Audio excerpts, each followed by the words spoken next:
are listening to Second Chance Ministry Radio. The following lecture is entitled Against the Law. Recently, I had the opportunity to teach a course to men who were studying for their Doctor of Ministry degree in the seminary. And in the opening day of that course, I sprang a pop quiz on them, which of course is the bane of every student in every classroom. I asked them in the opening moments of the class to take out a piece of paper and number from 1 to 10. And then I proceeded to give them one question. I said, please write down on this paper the 10 Commandments in order.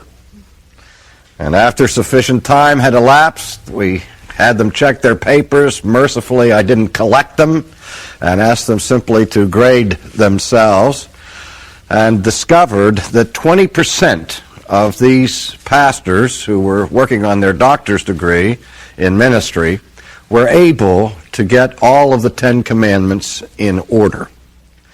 80% were not able to do it. And about 50% of them were able to name all 10, but were not able to do it in order. Now, you may want to take that same test right now, unless you're driving down the thruway somewhere. At least in your own mind, see if you can think through the 10 Commandments and give them in order, or at least be able to name them all. I've done this frequently at conferences with large groups and found out that less than 10% of the people that I've asked this to in large groups were able to name all 10, not to mention in order, but just to name all 10 of the 10 Commandments. That means that in my little universe, 90% of the people I've asked this question are not able to give the 10 Commandments in their entirety. And I found that somewhat striking, indeed astonishing. And I've asked this question, what does that signify? Some may say, well, it just simply means that we're not very good at memorizing, or that we've moved away from learning by way of rote memory, and we have a basic idea of what the law commands, but just because we can't name all 10 of them should be no major concern to us. But when we understand the central significance of the 10 Commandments to the Old Testament, and the 10 Commandments to the New Testament Christian life, it is an amazing thing that even leaders within the Christian world cannot name these basic, foundational, elementary commandments of God. And I think that what it reflects, partly at least, is something of the climate in which the church is functioning at the end of the 20th century. Historians and analysts have suggested that we are living in perhaps the most antinomian era in the history of the church. Now, that's a fancy word, antinomian. I think we all know what anti means, against. And nomian comes from the Greek word nomos, which means law. And so antinomianism is that theory within theology that the law of God, at least the Old Testament law, is in no way binding or relevant to the Christian life. We read frequently in the New Testament passages such as the Apostle Paul writes that we are no longer under law, but we are under grace.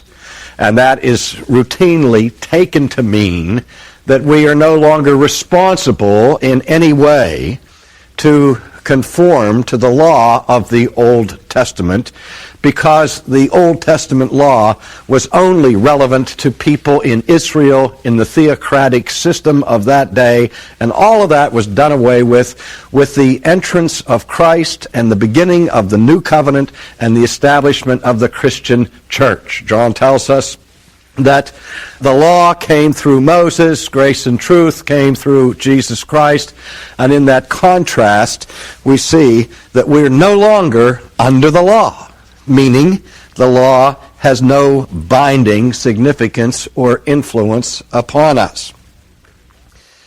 I remember last year I was engaged in some theological debate with one branch of Christendom, and I mentioned that this particular school of thought was characteristically antinomian in its theology. And one of the leading scholars from that branch wrote me a lengthy letter in which he protested my charge of antinomianism against his group. And he said to me, "We are not antinomian because we believe that every Christian is responsible to obey the commandments of Christ that are found in the New Testament. We simply believe that the Old Testament law has no bearing or relevance to the New Testament Christian." And I responded to him by saying, historically, the term antinomian, as it has been used throughout church history, refers precisely to the statement that he has just made, and that he just gave the classic definition of antinomianism by saying that the Old Testament law has no relevance to the New Testament Christian. So we're not just talking about pure lawlessness here. Again, there are many people who believe that the New Testament has its set of commandments, and that obviously as Christians we are obligated to obey the rule of Jesus Christ and the law that he gives to his people. But again, the question is, what about the Old Testament law? Now, this is no easy problem to deal with for several reasons. The first of which is that we see in the Scripture itself that certain elements of the Old Testament law have clearly been abrogated in a sense. For example, the ceremonial law of the Old Testament, the ceremonial law refers to the rites and rituals that were performed in the worship experience of Israel. For example, the offering of sacrifices. The offering of sacrifices was not just simply a suggestion that God gave to Israel. It was by his command that they had to celebrate the Day of Atonement, and they had to make their burnt offerings and so on. And all of those ceremonies, the New Testament tells us, were shadows or types of the final sacrifice that was to be offered once for all in the death of Jesus. And in fact, we see the New Testament struggle with that group who were trying to influence the New Testament church to continue with these ceremonies. And that group was called the Judaizers, who insisted that the Old Testament rituals be continued in perpetuity in the New Testament church. And of course, that view was hotly contested and fiercely resisted by the Apostle Paul in his letter to the Galatians, as well as by the author of Hebrews. And the thinking was this, that after Christ has offered the perfect sacrifice once and for all, if we reverted back to the types and the shadows, we would in effect be denying the fullness of light that has come and the total fulfillment of all of this ceremony in the perfect sacrifice of Christ that is made once for all. And so historically, the Christian church, in terms of her orthodoxy, has made it clear that we are not to continue these cultic ceremonial practices of rite and ritual from the Old Testament. Also, we find a segment of the law in the Old Testament called the dietary laws, which we remember God gave to Israel, and he prescribed what foods they were allowed to eat and what foods were considered unclean. They were not allowed to eat pork, for example. And we know that in the New Testament, when the New Testament church expanded to include Gentiles who followed a different rule of diet, the question became a hot issue in Jerusalem. And the first ecumenical council of the church was the Council of Jerusalem that's recorded in Acts 15, where this question of diet was brought up. And Peter had had the vision whereby Christ had told him not to declare unclean things that he has now made clean. And the list of prohibited foods was greatly reduced by the Council of Jerusalem. We were not allowed to eat blood and so on. But for the most part, the restrictions of diet that were established in the Old Testament were now lifted in the economy of the New Testament situation. So we see two ways in which it seems to be plain that the laws of the Old Testament are seen as no longer absolutely binding upon the lives of Christians. Now, again, historically, the church made a distinction among these different types of law, the dietary laws, the ceremonial laws, and then looked at the third group, which was called the moral law of the Old Testament. Now, before we go any further with this, let me give a little caveat. Keep in mind that as helpful as this distinction may be, where you say there's the moral law and then there's the dietary, the ceremonial law, or the civil law of Israel, which is another question altogether. But we look at these distinctions. Keep in mind that for the Jew in the Old Testament period, these distinctions would have been basically meaningless because all of the law was moral to the Old Testament Jew. That is, it was a moral issue to Daniel, to Shadrach, Meshach, and Abednego, whether or not they obeyed the dietary laws of God while they were in exile. It was a moral issue for Israel whether the people of Israel obeyed the ceremonial law. They saw these as moral mandates, of course. So that's a given, but we still understand why this distinction has been made.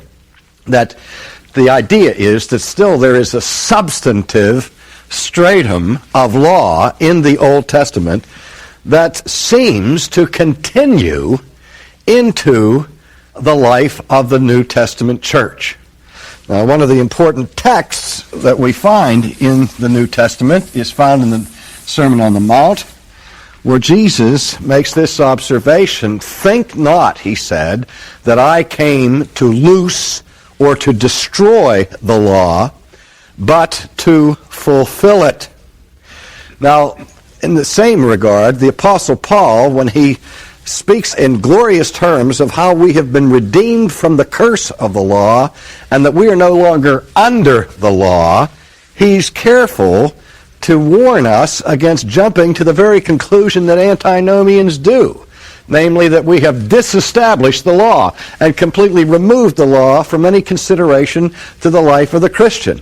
He says that the law is not a bad thing, that the law is holy, and that the law is to be established.